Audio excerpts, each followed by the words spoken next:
और अपने विचार इन साथियों के साथ, जेएसएम के योद्धाओं के साथ जो जेएसएम परिवार को आशीर्वाद देने के लिए आए हैं, भाई हिमांशु जी। नरेंद्र जी,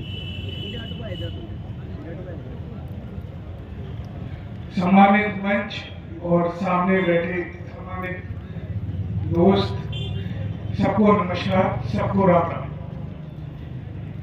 आप लोग बहुत दिन से सोशल मीडिया पर, यूट्यूब पे जगह जगह जेएसएम के बारे में सुन रहे हैं। आज 19 तारीख को आप फिजिकली और मौजूदा हालात में उसका स्वरूप देख रहे हो। देश में 1947 से लेकर के 2023 तक तमाम तरह के आंदोलन हुए। कुछ हाल ही में जो 15-20 साल में हुए, उनका मैं भी साक्षी रहा, उनका पार्ट रहा, उनका हिस्सा रहा।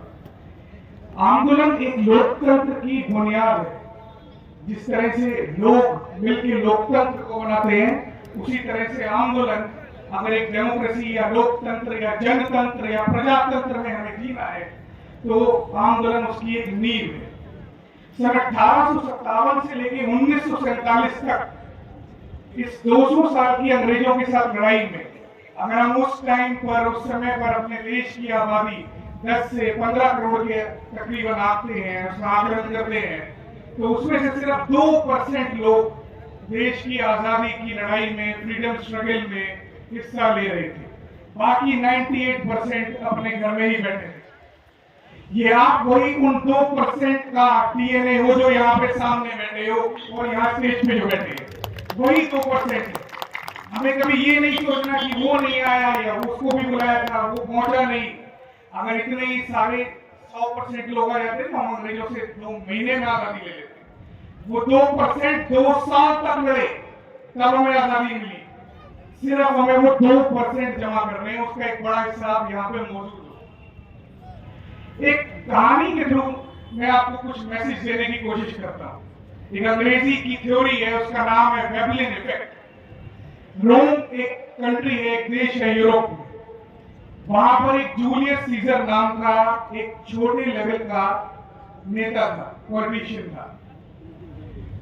वहां पे कई सारे पॉलिटिशियन थे, एक राजा भी था। ये जूलियस सीजर एक छोटा सा वहां पे एक नेता था, एक पॉलिटिशियन था।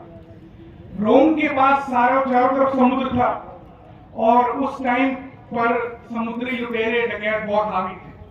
उन्होंने जूलियस सीजर को फिरौती के लिए उठा लिया और इसके 10-20 साथी थे, उनको भी उठा लिया। उनको उठाने के बाद उसने, डकैत ने या फिरौती मांगने वाले ने कहा कि तुम्हारी कीमत 2 लाख सोना में लगाता हूं। जूलियस सीजर हंसने लगा, कहता 2 लाख किलो सोना करेंगे, मेरी कीमत तो 200 किलो सोना है। वो सरदार जो था फिरौती मांगने वालों का, वो हंसने लगा कि भाई तेरे को जानता ही कौन है, तेरे को पूछता कौन है, तुम्हें इतने पैसे तुम्हारे लिए देगा कौन? उसने कहा नहीं मिलेंगे। उसने कहा ठीक है, अगर तेरे कहने से मेरे को 200 किलो सोना मिलता है तेरे बदले तो बहुत अच्छी बात है। उसने कहा ठीक है, मिलेगा कैसे? उसने कहा आप मेरे को रख लो, लेकिन मेरे जो 10-15 आदमी हैं या अपने साथ में पकड़े मेरे साथी हैं, उनको छोड़ दो। ठीक, उनको छोड़ दिया। वो 15 लोग रोम में गए और उन्होंने कहा जूलियस सीजर हमारा साथी पकड़ा गया और उसकी फिरौती 200 किलो सोना मांगी। पूरे रोम में ये खबर आग की तरह फैल गई कि 200 किलो सोना उस समय में, इतने 100 साल पहले, तो राजा के लिए नहीं मिलेगा, इस छोटे से बंदे के लिए कौन देगा? 23-24 साल का रखा छोटा सा पॉलिटिशियन। लेकिन वो धीरे धीरे पूरे रोम में पॉपुलर हो गया। जब वो पॉपुलर हो गया तो वहां के राजा तक भी बात पहुंच गई कि भाई ये क्या है। जब वो पॉपुलर हुआ तो उन्होंने लोगों से चंदा मांगना शुरू किया कि 200 किलो सोना जमा करना। तो रोम के लोगों ने कहा अगर ये लड़का इतना पॉपुलर है, जिसके लिए इतनी बड़ी फिरौती मांगी जा रही है, तो जरूर इसमें कोई बात है, जरूर कोई खास बात है। तो लोगों ने थोड़ा थोड़ा सोना दे दिया और वो 200 किलो के करीब हो गया। बाकी बचा हुआ राजा ने दे दिया। वो 200 किलो सोना उसके साथ ही लेकर के आए, उन फिरौती करने वाले सरदारों को दिया, जूलियस सीजर को उन्होंने छोड़ दिया। अब जूलियस सीजर वापस रोम आता है और पूरा का पूरा रोम उसको जानता है, क्योंकि सबने अपना अपना थोड़ा थोड़ा सोना दिया। उसको छुड़ाने के लिए। पहले उसे कोई जानता नहीं था और उसके लिए पैसे भी नहीं दे रहा था। जब वो आया तो उसका स्वागत इस बड़े पैमाने पे हुआ कि वहां का राजा भी छोटा पड़ गया और रोम के लोगों ने उसको अपना नया राजा बना दिया, क्योंकि वो इतना बड़ा हो गया। जब वो राजा बन गया रोम का, तो उसने दोबारा अपनी फौज ली, फौज बनाई और लुटेरों पे हमला कर दिया और उनसे अपना 200 किलो जो सोना दिया था वो भी ले लिया। और वो 200 किलो सोना लेके और बड़ी आर्मी बनाई, फौज बनाई और आसपास के 12 मुल्कों में, 12 कंट्रियों में, 12 देशों में अपना राज स्थापित किया। इस सारी थ्योरी को एक वेबलिन इफेक्ट कहते हैं कि इंसान को, लोगों को अपनी कीमत खुद लगानी चाहिए। हमारे देश का दुखांत क्या है कि हमने अपनी कीमत लगाई है कि हमारे घर की गली बन जाए, नाली बन जाए, सड़क बन जाए या स्कूल बन जाए। इससे ज्यादा डिमांड हमने कभी करी ही नहीं किसी सरकार से या किसी सिस्टम से या मुख्यमंत्री से या प्रधानमंत्री से। हमें अपनी वैल्यू खुद लगानी पड़ेगी। हमने अपनी वैल्यू गिरा दी। जब आप अपनी वैल्यू खुद ही कम लगाओगे तो बाकी लोग क्यों लगाएंगे आपकी तरह वैल्यू।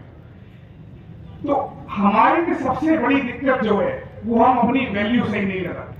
तो हमें अपनी वैल्यू बिल्कुल सही लगानी है। जीएसएम में हमें अपनी वैल्यू लगानी है कि हमारा अपना हक क्या है, हम किस हक के लायक हैं, हम किस हक के हकदार हैं। जो एजुकेशन सिस्टम हमारे यहाँ बनाया गया वो हमारी वैल्यू गिराने के लिए बनाया गया। जो अंग्रेजों ने सिस्टम बनाया जहां पर पढ़ाई लिखाई करके इस स्कूल और कॉलेज की बच्चों को सिर्फ क्लर्क की नौकरी मिलती, क्योंकि अंग्रेजों ने इसको डिजाइन इस तरह से किया है कि उससे पढ़ के अफसर नहीं बन सकते, आप क्लर्क बनोगे, क्योंकि अफसर अंग्रेजों ने अपने खुद के लगाने। तो वो सिस्टम क्लर्क बनाने के लिए बनाया गया है, अफसर बनाने के लिए नहीं। कोई भी बड़ा आदमी या कोई भी बिजनेसमैन या पॉलिटिशियन या किसी भी तरह के लोग, उनके बच्चे यहाँ नहीं पढ़ते, बाहर पढ़ते हैं, उनको इस बात का पता है। दिक्कत ये है कि हमारे लोगों ने ही वो सिस्टम दोबारा कॉपी कर लिया जो हमारे पे चिपकाया गया। तो उस दायरे से निकलना है, उस सोच, मानसिकता, उस विचारधारा से बाहर आना है और अपनी वैल्यू हमें खुद लगानी है। एक सिंपल सा फंडामेंटल है कि जितनी भी हम मूवमेंट कर रहे हैं या जो रैली कर रहे हैं, हम अभी लोगों को बुला रहे हैं। जीएसएम के साथ ही डॉक्टर बालना साहब रात दिन मेहनत करके इतना बड़ा प्रोग्राम किया उन्होंने, लेकिन लोगों के पास समय नहीं है जिसका फायदा सरकार उठाती है। आप एक दिन आ सकते हो, 2 दिन आ सकते हो, 4 दिन किसान मूवमेंट 6 महीने 7 महीने चल गया, या उससे पहले अन्ना मूवमेंट चला, या उससे पहले जयप्रकाश नारायण मूवमेंट चला। तो सरकार को ये पता होता है कि आप कितने दिन तक आ सकते हो, 1 दिन 4 दिन आपकी कैपेसिटी है, आपकी नौकरी है, खेती है, बिजनेस है, कारोबार है, आप रोज नहीं आ सकते।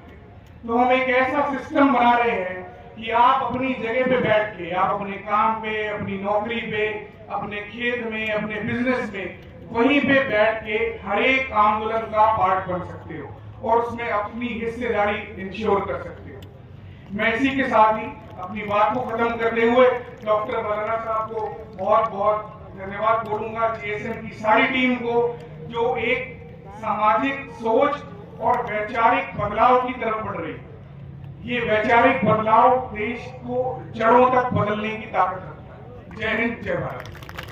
धन्यवाद भाई मंसूर का, बहुत गंभीर बातें भाई ने की और संकेत दिया। अब मैं निवेदन करूंगा भाई विकास